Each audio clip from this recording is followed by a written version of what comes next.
Major Tahir صاحب، آپ کی بات میں نے ادھوری چھوڑ دی تھی۔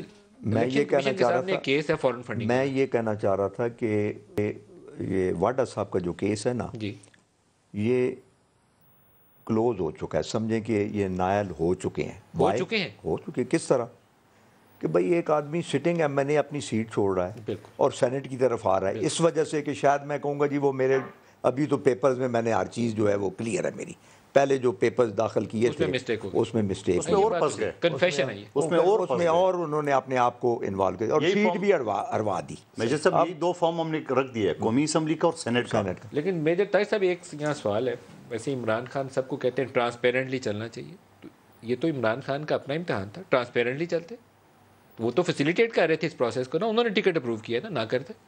میں اصل میں آپ کو بتاؤں کہ عمران خان کے آس پاس جو لوگ ہیں، آپ کو پہلی میں بتا چکا ہوں کہ certified nail, certified highly qualified nail, اب میں ان کے نام مطلب اچھا نہیں لگتا کہ میں اوپن، ساری تقریباً آپ کہہ لیں 80% لوگ جو ہیں وہ نائل لوگ ہیں۔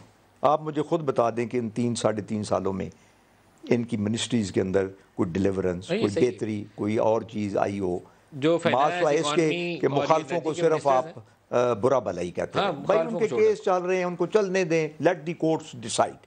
آپ اپنی پرفارمنس دکھائیں، مہنگائی کو کنٹرول کریں، کرپشن کو کنٹرول کریں، نچلی سطح پہ جو گورننس ہے اس کو بہتر کریں۔ جو مہنگائی کی اصل جو ہے، یہ مہنگائی تو بالکل انٹرنیشنلی اٹ از نون کہ ہائی ہے، لیکن مثال کے طور پہ ایک دکاندار بیچ رہا ہے 100 روپے پہ، دوسرا ساتھ والا بیچ رہا ہے 110 پہ، تیسرا بیچ رہا ہے 120 پہ، اس پہ کون سی باہر کی مہنگائی کا افیکٹ ہے اور امپیکٹ ہے؟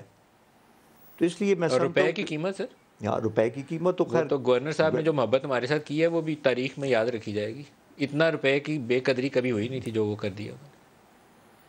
سنبھال پائے گی آپ کی حکومت اتنا بڑا بوجھ؟ دعا کریں، سب سے بڑا گیس کا بحران ان کے اپنے سنبھال لے گی اتنا بڑا بوجھ؟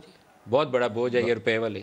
روپے نہیں، بوجھ تو ہے، لیکن میں دیکھیں دعا کریں اللہ تعالیٰ کرے کہ یہ سنبھال لیں، نہیں تو جس طرح معاملات چل رہے ہیں تو دوسرے آ کے کون سا کوئی اللہ دین کا چراغ لے آئیں گے۔ کوئی اللہ دین کا چراغ نہیں، جو کچھ حالات مشکل ہیں، کوئی اللہ دین کا چراغ۔ آپ یاد کریں 2007 کے اینڈ میں جب الیکشن تھے ہمارے، جنرل مشرف نے اناؤنس کی ہوئی تو اس میں بھی یہ گیس اور بجلی بند ہو گئی، شور پڑ گیا، رولے پڑ گئے، وہ اتنا نقصان ہوا۔ بی بی کی اسیسینیشن کے بعد کے جو 3 مہینے تھے اس میں جلاؤ گھراؤ سے بہت نقصان ہوا تھا، اور کیئر ٹیکر سیٹ اپ تھا، اس نے فیصلے نہیں تھے لیے، اس سے ملک بہت مشکل میں پڑ گیا۔